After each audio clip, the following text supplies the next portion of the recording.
যখন ঘরে ভগবান আবাস করেন তখন এই 11টি সংকেত পাওয়া যায়।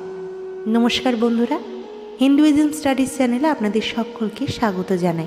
যদি প্রত্যেক সকালে আপনি যদি এই সংকেতগুলি দেখতে পান তবে বুঝে নিতে পারেন যে আপনার ঘরে ঈশ্বরের আবাস ঘটেছে।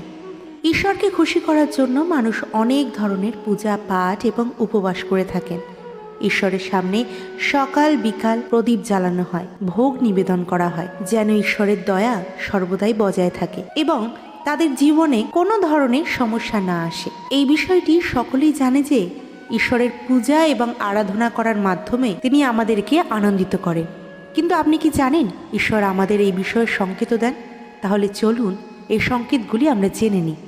কিন্তু তার আগে যদি আপনি চান ভগবানের আশীর্বাদ আপনার উপর সর্বদাই অটুট থাকে, তাহলে এই ভিডিওটিকে একটি লাইক দেবেন এবং এই চ্যানেলটিকে সাবস্ক্রাইব করতে একদমই ভুলবেন না। আর যারা ফেসবুক থেকে দেখছেন তারা এই পেজটিকে অবশ্যই ফলো করবেন এবং কমেন্টে লিখবেন জয় শ্রীকৃষ্ণ। যখন আপনি ঘুমিয়ে থাকেন এবং ব্রহ্ম মুহূর্তে উঠে যান, প্রতিদিন আপনার ঘুম ঠিক এই সময় ভেঙে যায়। সাথে যদি ব্রহ্ম মুহূর্তে কোনো স্বপ্ন দেখেন, যেমন মন্দিরে আপনি পূজা করছেন বা মন্ত্রের জপ করছেন, তবে ব্রহ্ম মুহূর্তে দেখা এমন স্বপ্ন ইশারা দেয় যে ঈশ্বর আপনার বাড়িতেই আবাস করছেন।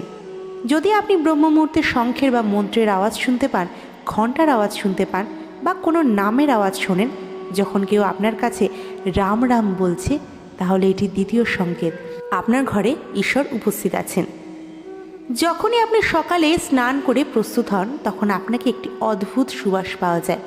এটি একটি অদ্ভুত গন্ধ যা আপনার ঘরে অন্য কারোর কাছে আসে না, কেবল আপনি অনুভব করেন।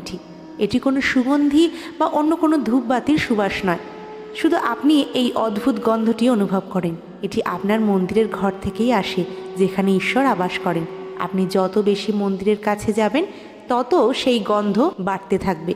বন্ধুরা, এটি দেবী দেবতার গন্ধ যা আপনাকে জানায় যে ঈশ্বর আপনার ঘরেই আছেন। যখন গৃহে নেতিবাচক শক্তি প্রবেশ করে তখন ঘর থেকে একটা দুর্গন্ধ আসতে শুরু করে, কিন্তু যখন ঈশ্বরের আবাস ঘটে তখন এটি ইতিবাচক শক্তির প্রবেশ ঘটায় এবং আপনাকে এটি সুগন্ধ অনুভব হতে দেয়। যখন আপনি পূজা করতে যান এবং সেই সময় যদি কোনো প্রাণী যেমন কুকুর, বিড়াল, গরু বা অন্য কোনো ব্যক্তি আপনার দ্বারে আসে এবং এটি যদি সপ্তাহে 3 বা 4 বার অবিরাম ঘটে, তাহলে বুঝতে হবে যে ঈশ্বর আপনার ঘরে উপস্থিত হচ্ছেন। কারণ গরুকে মাতার স্বরূপ হিসাবে দেখা হয়, কুকুর ভৈরব বাবার প্রতীক। যদি কোনো ভিক্ষুক আসে তাহলে সেটাও ঈশ্বরের কোনো না কোনো রূপে আপনার কাছে এসে থাকতে পারে। তাই কখনো তাদেরকে তাড়াবেন না এবং তাদেরকে সন্তুষ্ট করতে হবে, অর্থাৎ তাদের খাবার প্রদান করতে হবে। অর্থের বা অন্য কোনো জিনিসের দান আলাদা বিষয়, কিন্তু সবচেয়ে বড় দান হলো খাবার বা জল।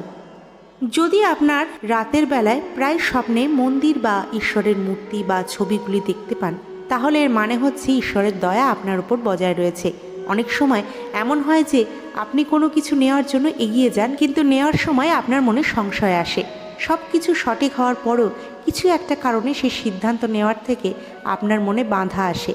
এর মানে হচ্ছে যে আপনার সাথে কোনো এক দাব্বিক শক্তির আশীর্বাদ রয়েছে। যাদের ওপর ঈশ্বরের দয়া হয়, তারা ধনী হোক বা গরিব, তাদের সর্বত্র সম্মান মেলে। যদি কাউকে কম পরিশ্রমের মাধ্যমে সফলতা মেলে, তবে এটি ঈশ্বরের দয়া প্রমাণ করে। ঈশ্বর তাদের সকল বিপদ থেকে রক্ষা করেন।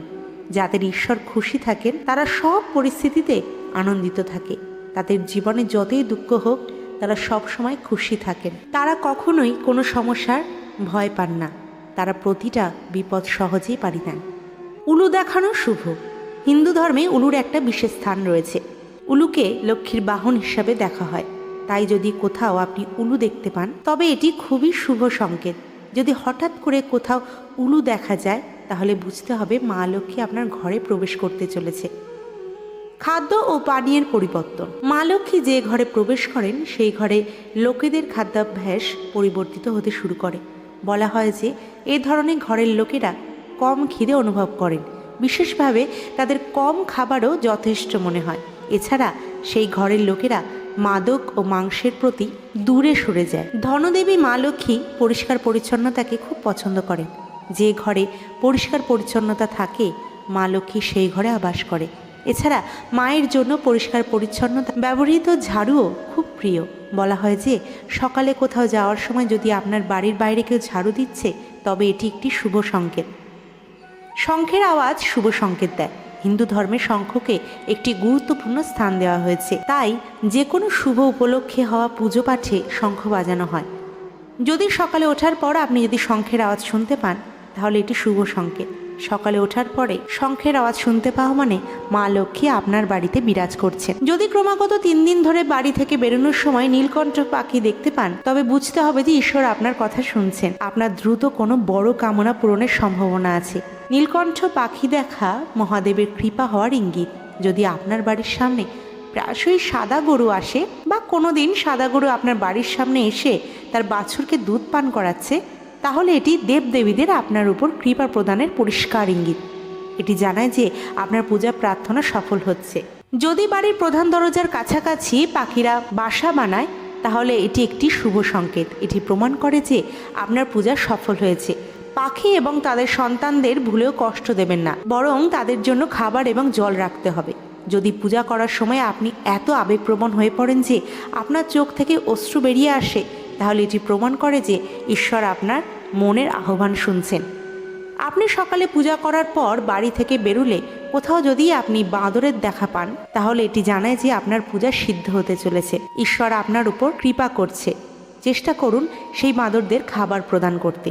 যদি আপনার বাড়িতে কোনো ধূপবাতি, রুম স্প্রে বা কৃত্রিম কোনো সুগন্ধির ব্যবহার ছাড়াই আপনার বাড়িতে সুবাস এবং সতেজতা অনুভব করেন তাহলে বুঝতে হবে ঈশ্বর আপনার উপর কৃপা করছে। সঙ্গে সঙ্গে আপনার দিনগুলো খুব ভালো যাচ্ছে।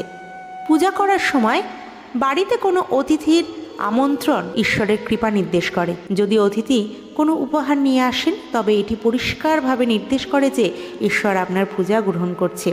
যদি পূজার সময় জ্বালানো প্রদীপের শিখা হঠাৎ দ্রুত জ্বলে ওঠে তবে বুঝতে হবে যে পুজো সিদ্ধ হতে চলেছে এবং ঈশ্বরের কৃপায় আপনার দুঃখজনক দিনগুলি আস্তে আস্তে দূর হতে চলেছে।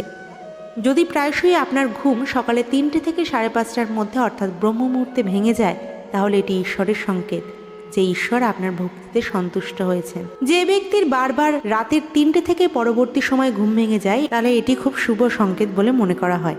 বলা হয় যে রাতের 3টের পরে দেবদেবীর শক্তিগুলি জাগ্রত হয় যা আপনাকে অনেক কিছু বলতে চায়।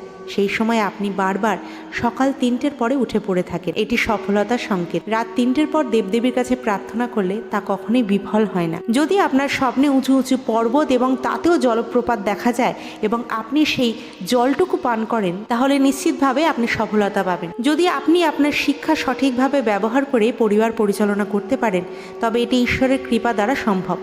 বিশ্বে এমন অনেক মানুষ আছেন যারা শিক্ষিত হলেও শিক্ষা সঠিকভাবে ব্যবহার করতে পারেন না। যাদের স্বাস্থ্য ভালো থাকে তাদের ওপরও ঈশ্বরের কৃপা সর্বদাই থাকে। যাদের স্বাস্থ্য ভালো থাকে তাদের ওপরও ঈশ্বরের কৃপা বিশেষভাবে থাকে। স্বাস্থ্য খারাপ হলে শুধু আপনার শরীরের ওপরই প্রভাব ফেলে না, বরং অনেক অর্থনৈতিক ক্ষতি হয়। তাই যারা স্বাস্থ্যবান তারা নিজেদের ভাগ্যবান মনে করতে পারেন। যদি আপনার জীবনসঙ্গত জীবনসঙ্গী মেলে এটি সেও ঈশ্বরের কৃপার ফল। এক ভালো জীবনসঙ্গী আপনার পুরো জীবনকে সুখময় করে তোলে, কিন্তু জীবনসঙ্গী যদি খারাপ হয় তাহলে পুরো জীবন ঝগড়া এবং সংঘর্ষের মধ্যে কাটতে পারে। আজকের ভিডিওটা শেষ পর্যন্ত দেখার জন্য সকলকে ধন্যবাদ। সকলে ভালো থাকবেন, সুস্থ থাকবেন। রাধে রাধে। জয় শ্রীকৃষ্ণ।